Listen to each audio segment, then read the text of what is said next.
నమస్తే, welcome to Leo news.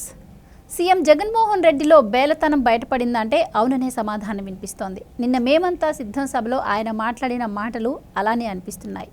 ఇక ఆయన సీఎం అవ్వకముందు ఉన్నటువంటి ప్రెస్టేషన్ అయ్యాక ఈ 5 సంవత్సరాల తర్వాత నిన్నటి సభలోనే మనం చూసాం.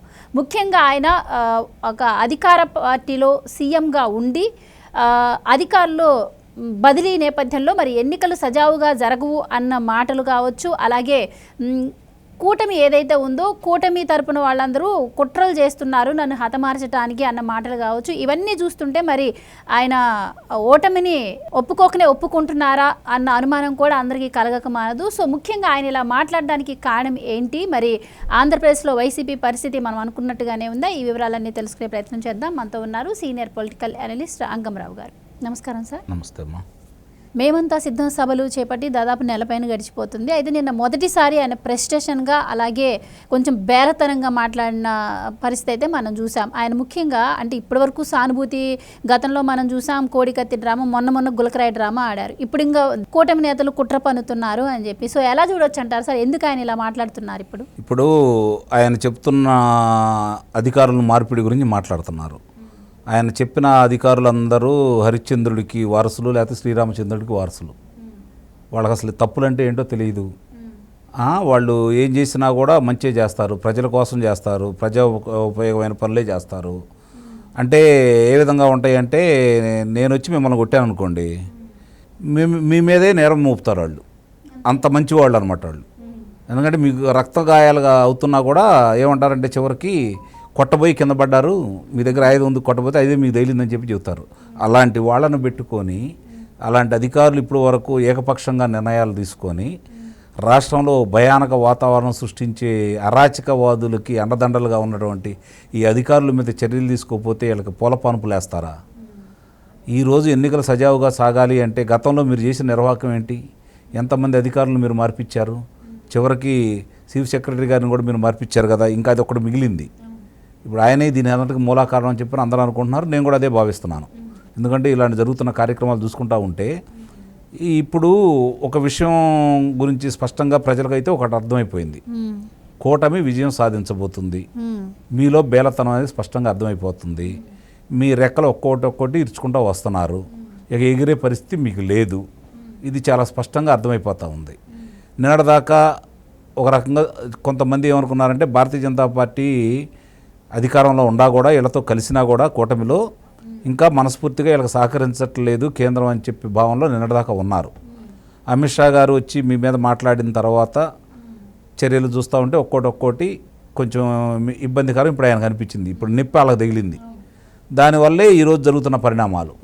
అసలు నిన్న అతను మాట్లాడే విధానం ఇవన్నీ చూసుకున్న తర్వాత 2020 నుంచి 21 మొదలుపెట్టేసి మాకు 175కి 175 అన్నాడు.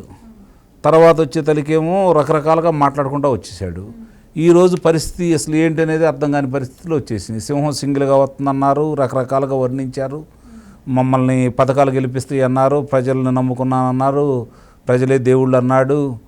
దేవుడికి ప్రజలకు తప్ప మధ్యలో ఎవరికి నాకు సంబంధం లేదు, నాకు పత్రికలు లేవన్నారు, ప్రసార మాధ్యమాలు లేవన్నారు, మీరే నాకు దిక్కని చెప్పి నిన్నదాకా మాట్లాడేశాడు. అలాగే తర్వాత కొంచెం స్వరం మార్చేసి వాలంటీర్ల గురించి మాట్లాడాడు. తర్వాత వాళ్ళ నాయకుల గురించి మాట్లాడుకుంటూ వచ్చేసాడు. ఇప్పుడు ఏం జరిగిందంటే వాలంటీర్లు ఆయన మాట వింటలేదు. 2,63,000 మంది ఉంటే 60,000 మంది కూడా ఆయన మాటిని రాజీనామాలు చేయలేదు. అలాగే వాళ్ళ శ్రేణులు ఒక్కొక్కళ్ళు జారుకుంటూ ఉన్నారు. శాసనసభ్యులు మారిపోయారు, శాసనమండలి సభ్యులు మారిపోయారు. పదవి ఉండంగా కూడా శాసనమండలి సభ్యులకి ఇంకా పదవులు ఉన్నాయి, అయినా వాళ్ళు మారిపోయారు. అలాగే లోక్సభ సభ్యులు ఏంటంటే సమయానికి వచ్చింది వాళ్ళు మారుకున్నారు అనుకోండి. రాజ్యసభ సభ్యుడు కూడా మానుకున్నారు, ఇంకా పదవులు ఉండంగా కూడా. అంటే నిన్ను కాదని వీళ్ళందరూ బయటకు వస్తున్నారు. వీటన్నిటికంటే ముఖ్యంగా మీ తల్లిగారు ఆ రోజు నీ విజయం కోసం ఇష్ట ప్రయత్నం చేశారు. సభలో సమావేశాలు విపరీతంగా పెట్టారు, అందరితో కలిశారు. నా బిడ్డకు ఓటేయండి, మిమ్మల్ని బాగా చూసుకుంటాడు, మళ్ళీ రాజ్యం తీసుకొస్తారని చెప్పి ప్రచారం చేశారు. ఈరోజు ఆమె నీకు దూరం అయిపోయింది. అలాగే నీ కోసం పాదయాత్ర చేసి నీ విజయంలో సింహభాగమైనటువంటి ప్రచార సభల్లో పాల్గొన్నటువంటి నీ చెల్లెలు ఈరోజు నీకు దూరం అయిపోయింది. నీ వర్గాలు నీకు దూరం అయిపోతూ ఉన్నాయి. ఇప్పుడు వాళ్ళని అతను రక్షిస్తారు అనుకున్నటువంటి అధికార గణం కూడా ఈరోజు పక్క తప్పించే తలకి ఏం చేయాలో అర్థం కాని బేలతనం ఈరోజు స్పష్టంగా కనపడుతుంది. ఓటమి ఆయనే ఒప్పుకున్నట్టు చాలా స్పష్టంగా అర్థమైపోతూ ఉంది. సహజంగానే మంచి చేస్తే ప్రజలు ఉంటారు, మంచి పనులు చేస్తే అధికారులు ఉంటారు. ఇప్పుడు ఏం మంచి జరిగిందని చెప్పి నీ కళ్ళి ఉండాలని చెప్పి ప్రజలు ప్రశ్నిస్తున్నారు.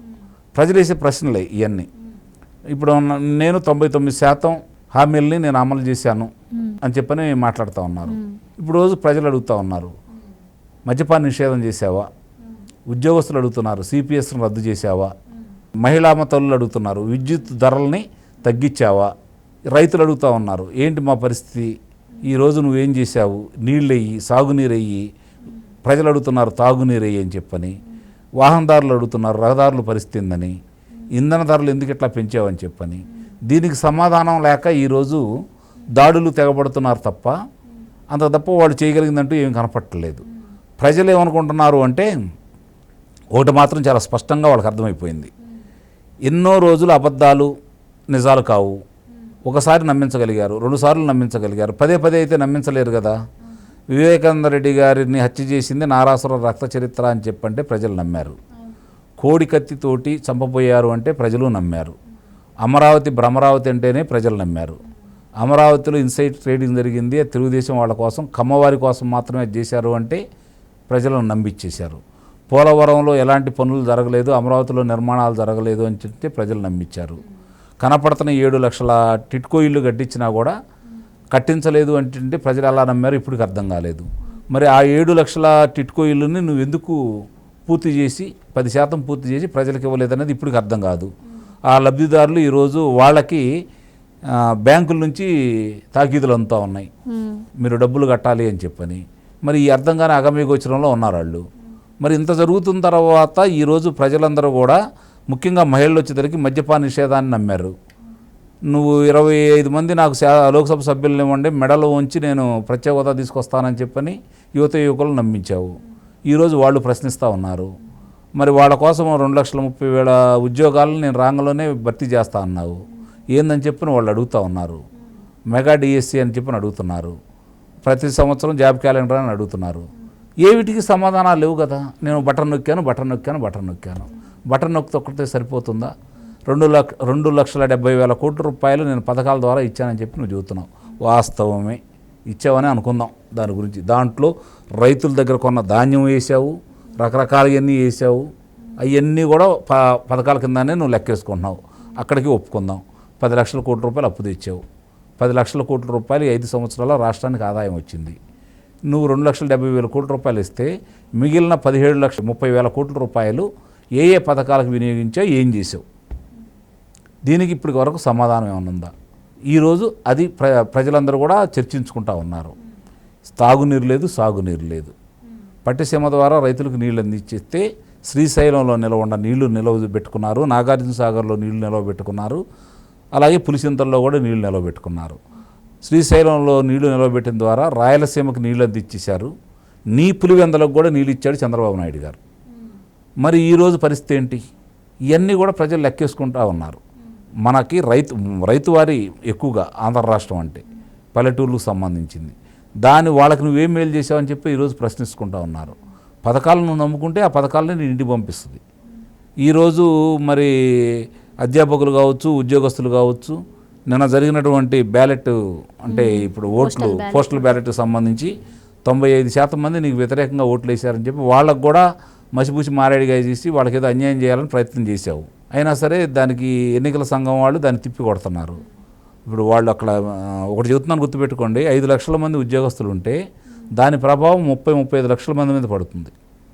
భార్య పిల్లలు ఉంటారు కదా, పిల్లలకి భర్తలు వస్తారు కదా, కోడళ్ళు వస్తారు కదా, వాళ్ళకి ఈయంకుళ్ళు ఉంటారు కదా, వీళ్ళకి తల్లిదండ్రులు ఉంటారు కదా, బావమర్దులు ఉంటారు కదా. అంటే వాళ్ళందరికీ చెప్పుకోరా వీళ్ళు, ఒక్కొక్కళ్ళు కనీసం 10 మంది మీద ఆ ప్రభావం ఉంటుందని అయితే నేను భావిస్తున్నాను. కాబట్టి ఇవన్నీ కూడా ప్రజలందరూ గమనిస్తున్నారు. నీ బేలతనం వాళ్ళకి అర్థమైపోయింది. భారతీయ జనతా పార్టీ వాళ్ళ గొంతుకలో కరుకుతనం వచ్చేసింది. కాబట్టి జరిగే పరిణామాలన్నీ కూడా వ్యతిరేక పవనాలు అయితే వేస్తున్నాయి. ఇది ఆంధ్ర రాష్ట్రానికి శుభసూచకం అని అయితే నేను భావిస్తున్నాను. అయితే ఆయన గతంలో గులకరాయి ఘటన జరిగినప్పుడు ఎంతకంటే పెద్ద స్క్రిప్ట్ ఉంది అని చెప్పి ఆయన నోటితో ఆయనే అన్నారు. నిన్న చూస్తే సభలో మరి ఇంకా ఆయన అనుకున్న దానికంటే ఎక్కువగా మోదీ గారు కావచ్చు, అమిత్ షా గారు కావచ్చు ఆయన మీద విరుచుకుపడ్డ నేపథ్యంలో ఇప్పుడు కూటమి నేతలు కుట్ర పన్నుతున్నారు అనే ఒక కొత్త అంశం అయితే తెరపైకి అదే తీసుకొచ్చారు. ఏదో జరగబోతుంది ఆంధ్ర రాష్ట్రంలో. మరి ఏ ఘాతకాలు జరగబోతున్నాయో, దాన్ని ఏ విధంగా రచించుకున్నారో, ఎవరు బలి కాబోతున్నారో చూడాలి. ఏది చేసినా కూడా ప్రజలైతే నమ్మే పరిస్థితుల్లో లేరు. Right sir, thank you so much.